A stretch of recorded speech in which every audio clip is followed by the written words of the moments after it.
Lang, lang geleden vond er in een klein dorpje in Friesland jaarlijks een vreselijke gebeurtenis plaats.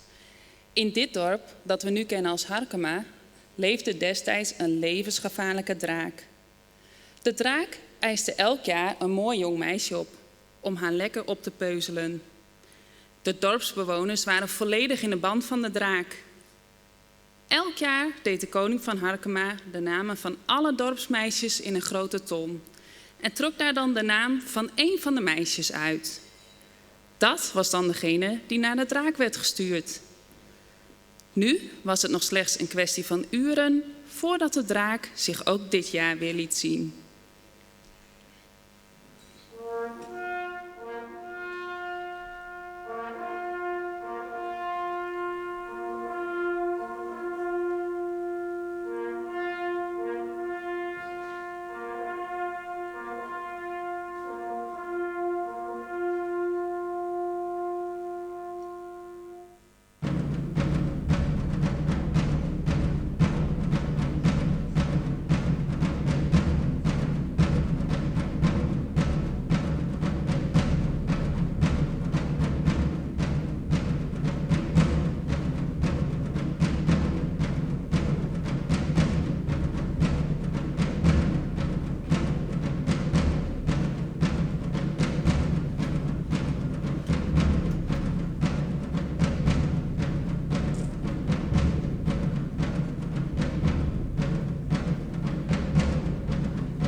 Elk jaar waren de bewoners bang. Welk meisje zou het lot dit keer aanwijzen? Ook dit jaar had de draak weer trek in een jong meisje. Op een vol plein bij de Spitgate trok de koning een lot. De koning keek vol ongeloof naar het lot, want op het lot stond de naam van zijn dochter, de prinses. Het volle plein wachtte in spanning af en de koning kon niet snel een ander lot trekken. Hij moest zijn dochter wel cadeau doen aan de draak.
De koning zweeg.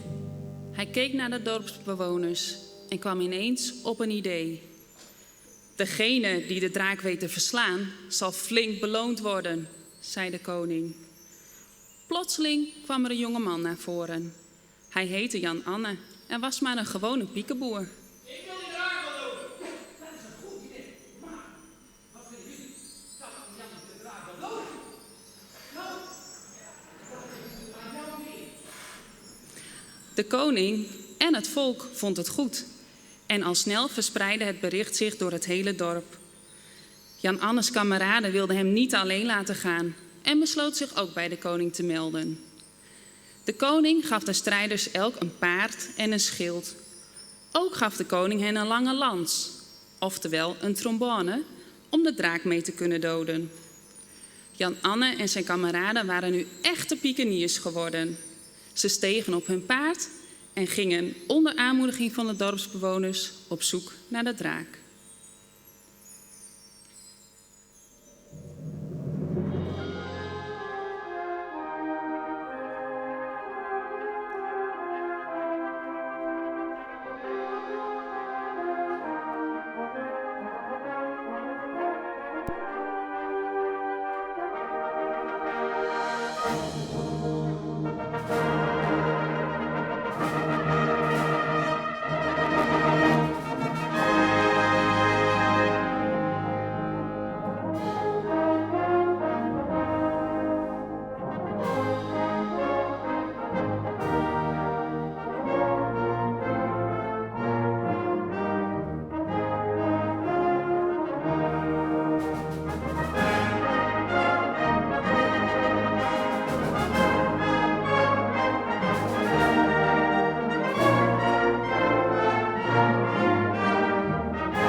Opeens stonden de paarden met een ruk stil en spitsten ze de oren.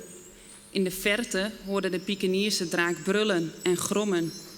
De piekeniers werden nu toch wel bang, maar ze dachten er niet aan om zonder draak terug te keren naar de koning. Ze gaven de paarden de sporen en reden in de richting van het geluid.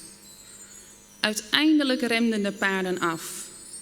De piekeniers keken omhoog naar het grote, lompe lichaam van de draak. De draak spuwde vuur en probeerde de waaghalzen van hun paarden te stoten. De piekeniers pakten hun lans en zwaaiden er driftig mee rond. Een hevige strijd begon.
Zowel de pikeniers als de draak leverden een zware strijd.